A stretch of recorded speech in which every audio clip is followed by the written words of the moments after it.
Hello. Today I want to talk to you a little bit about one of my favorite authors, if not the favorite author of probably my life, I'm going to say. Nicholas Sparks. Did you figure it out? Books everywhere. And there's more. But the book I want to tell you a little bit more about specifically is The Notebook, because this is kind of how it all got started. The book, The Notebook, turned into a movie. If you've seen the movie and you haven't read the book, then you're missing out. You need to read the book. The rule is read the book before you see the movie. And I actually did a little categorization for you. All these have already been made into a movie. So you need to read all these books and then go see all these movies. Over here, for all you companies out there, these have not been made into movies, and I'm asking, why? I would like to see the movie. So please, make movies, and there's more. The Notebook. This is what started Nicholas, to me, and I think to the rest of the world, this is what started Nicholas Sparks' rise as an author. This book is the beginning of it all. I first saw it years ago, and picked it up, read it, bought it. Thought that sounds good. And I started reading it, and it didn't just totally grab me. But I had a conversation. I just read very little of it. And I had a conversation with someone, and they said, "Oh, did you read The Notebook?" And I said, "No, actually I haven't. I just bought it." And they said, "Oh, you gotta go home and read it." Well, I did. I went home and read the whole book in one day. And thought, oh my gosh. You want to cry, you want to laugh. It's an awesome book.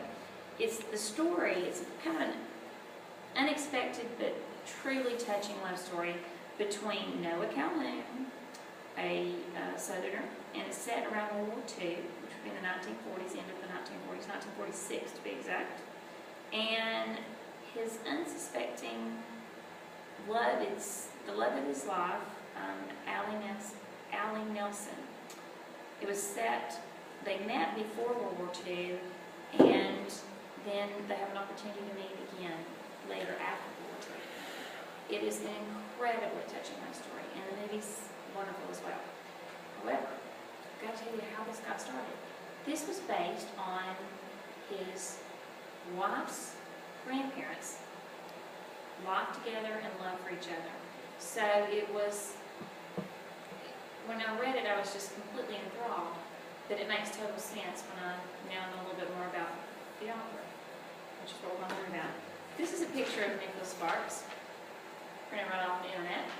But on the back of the books, on this one, an inside cover, on the back of most of the books, it's a picture of Nicholas Sparks. Different pictures for different books. So this gives you a little bit of background as he's gone through the process of writing and learning. He had written, his first book was not published. His second book was not published. His third book was a co-written book, and this was actually his first fictional novel that was published.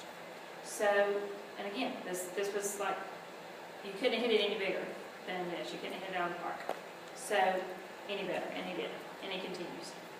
His latest book, I have not read yet, but I certainly own.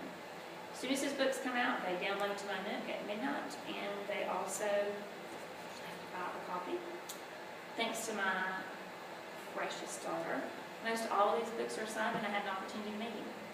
I met him while he was writing his last book, The Longest Ride. And I'm in great anticipation of the next movie, which is coming out. I think they are working on it. I think it's over there, maybe here, Safe Haven, I think. It's not the Safe Haven, it's already out. And then there's one more. What is it? Best of Me. The Best of Me. The Best of Me is being written or being made right now. So, again, need movies, people. So, Nicholas Sparks. What I thought was kind of intriguing about him is when I started reading, I was in the medical sales industry and aspiring to be a detail rep, and later became a detail rep. So I was very familiar with books. I carried them around all the time. I read all the time. And I later found that that's exactly what he was doing, just in a different part of the United States than I was. This was set in North Carolina. He actually lives in the Carolinas with his family, and which is a great place to live, not very far from here, but a wonderful place to live.